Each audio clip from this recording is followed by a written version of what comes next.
Good morning, all of you. A very warm welcome to all in this new episode.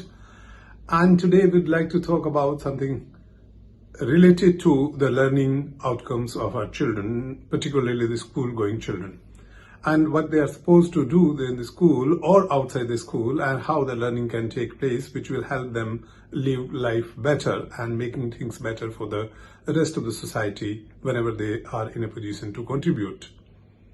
I was listening to the book by Richard P. Feynman, a physicist, a Nobel Prize winner in physics. And what he said once that he was teaching somewhere in Brazil as a visiting professor in some college or some technical colleges, or the students who were seeking admission or who had just qualified to get admission in engineering colleges. So he talks about some very simple principles of physics, and when it comes to the definition or recalling what was taught to them by the teachers in the schools, they were able to really answer it. But when it comes to application of those concepts, I mean, those children were lacking somewhere. And when he was asked to deliver a talk by the government of that country, and in which they were to talk about the science education, quality of science education as such. So he was very honest, and he conveyed it very clearly to every one of them that it appears as there is no science teaching taking place. People don't understand how to really understand science and how to learn science. And he gave examples that when he tried to find out certain concepts, basic concepts, based on daily life observations, despite the fact the children were aware of the principle, otherwise they were able to state the principle, they were able to define that particular term, but they were not able to apply it there in their daily life. Whatever, situations he put to them, they found it very, very difficult to really answer those questions. And when I see it in our country or in our context, there also I find the same situation that the children really are good. There may be many who get very good marks in their examinations, maybe board examination or the school examination. But when it comes to really applying that to science in our daily life, which is so important because our life is made up of science, or science is our life, whatever way you call it, you can call it. But that doesn't happen. So then I thought, is it applicable only in science, or it is applicable in all subjects?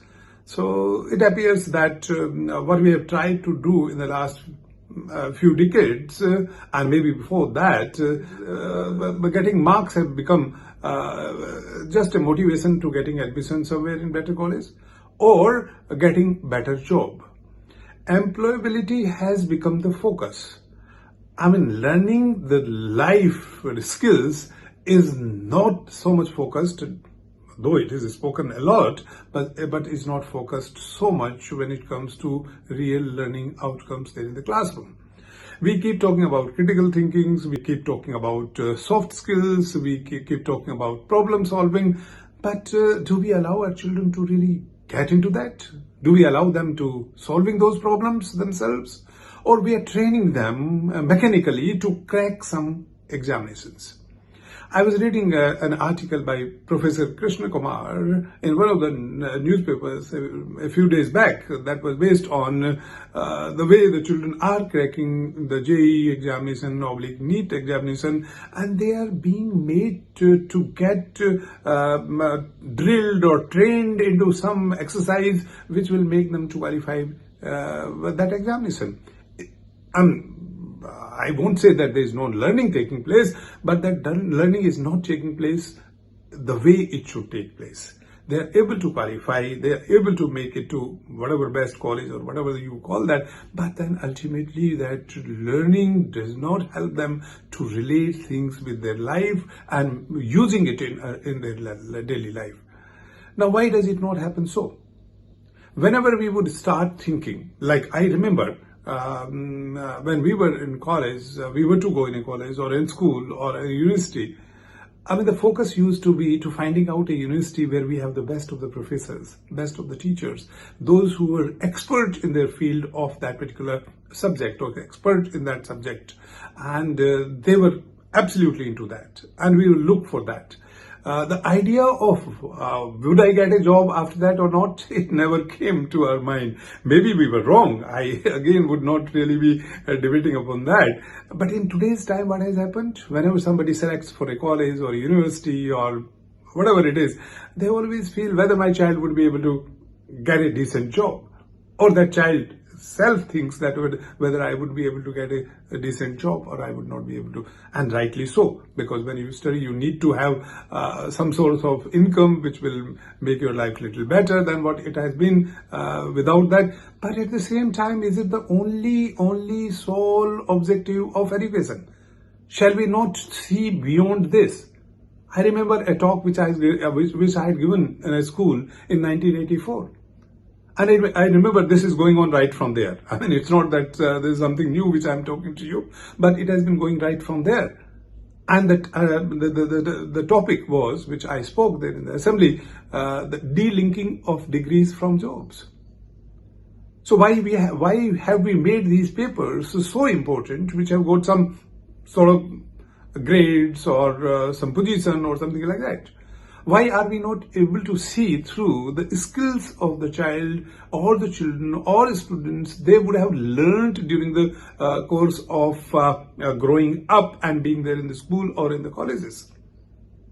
It doesn't happen so easily because we are helping our children and we are not letting them really grow themselves. We are not letting them learn by their own mistakes. We keep saying, everybody says that if you have to grow and if you have to develop something great in yourself, then you have to practice yourself. You may continue, so-called failing, but at the same time, those failures are not really failures. Rather, these are the learning steps for doing better or for doing different than what you had done before. See, even if we have so-called passed or have been successful, and if we keep doing the same thing, we are not going to go anywhere in our life further. So, even if you have done something well, you still need to do things differently. Similarly, when you have not been able to do well and people call you as a failure, then also you have to do things differently. And you will definitely be able to do much better in your life then. And you have learned much better. How do we do it? This is the question. The simple thing, it's not a very difficult.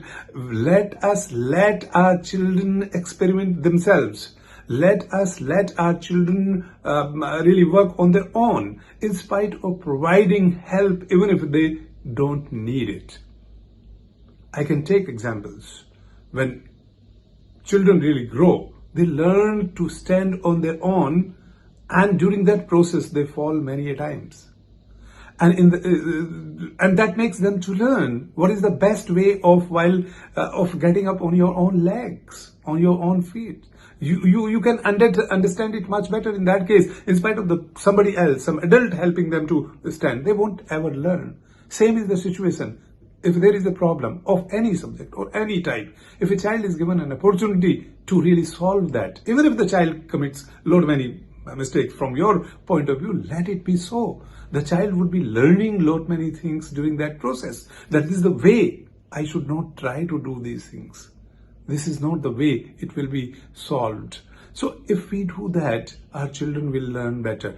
What happens in situations nowadays, whether it is schools or coaching centers, particularly in coaching centers, you are told the way to really crack that examination. I'm using this word crack. Crack is used in a different context, but then it is the way the things are nowadays. And then the children really suffer. And in NEET examination, you all know it very well, around 24 lakhs children really appeared. And what happened ultimately? There's a lot of problem. Even those who have qualified, they're also under stress. The ones who did not qualify are, of course, they're going through a lot of stress. So why have we created this situation in which most of our children, young children, suffer a lot during their growing years, which are the most important years of their life? Why have we made this situation? And everybody is really trying to prove it right. No, this is the way things are. This is the competition. We have to prepare our children like this and that. I mean, all these things. No, we are not really letting them, because this is the problem, is that we are trying to get ready-made things for them. That's not right. Ready-made things, artificial things are not really necessarily going to help us in life. It's a natural growth. This is the nature, and our living with nature and growing naturally, that is what is going to help us. So we must understand it this way. I can share one example with you. I mean, I was fortunate, and I try to really go out with my kids, the children, the students of the school, as often as possible outside the school, maybe when they are on some educational trip or somewhere. I would like to be with them, because I understand them and I learn from them much more during those trips than when I'm in the school. So this time we had gone to Europe, a few countries like Hungary, Poland, Czech Republic, and Austria, etc. And when the children were boarding the train here, from the starting point, there were parents who had come to drop them, and they all were trying to help them with their luggage, baggage, suitcases, and everything. They were trying to even make their beds, etc. there in the train. And I was just trying to make them understand that they please leave them. They would be able to do themselves. But our parents, there were many, of course, out of love, out of the care which they have towards their children, they all were trying to do that. But ultimately, what happened? The moment they left and the train started, the children had taken care of themselves so well, I can't explain it to you. It was 10 days, 5 countries, different places going. Every second day we were to really check in and check out after 2 days from that hotel, and moving to some other place, going to crowded places also, where we were seeing those historical places where guides were there, they were explaining things, and all these children, all of them, I tell you, were so focused, and they were trying to learn as much as possible on their own. They took care of their belongings. I mean, nobody lost their phone or the charger or anything. Nobody was late. They were so responsible. I was hugely impressed with the capability and the knowledge and the capacity those children have of taking care of themselves, and not only of themselves, they were taking care of each other so well. There, those children were allowed to really experiment, and it's not that things did not go wrong somewhere or the other. They did go, but the children learned very quickly, and they didn't repeat those things later. So if we allow our children to really experiment, to do things on their own, and they try, they will absolutely be much better than what they are in terms of being less stressed. I'm not saying there should not be any stress, but at the same time, the children should be given an opportunity, a freedom to try themselves, and should not always be really judged based on their marks in board examination or any other examination, or getting or not getting into some competitive examination. I was listening to a writer who has written the book, I think. Compound Effect is the name of the book, and writer Darren Hardy. And he was talking about that small efforts by every one of us, but if done continuously, will yield a tremendous, extraordinary result. So allow children to really do things themselves. Have a lot of faith in them, and they would be able to do it. Please do not create a situation which is so difficult for them to cope up.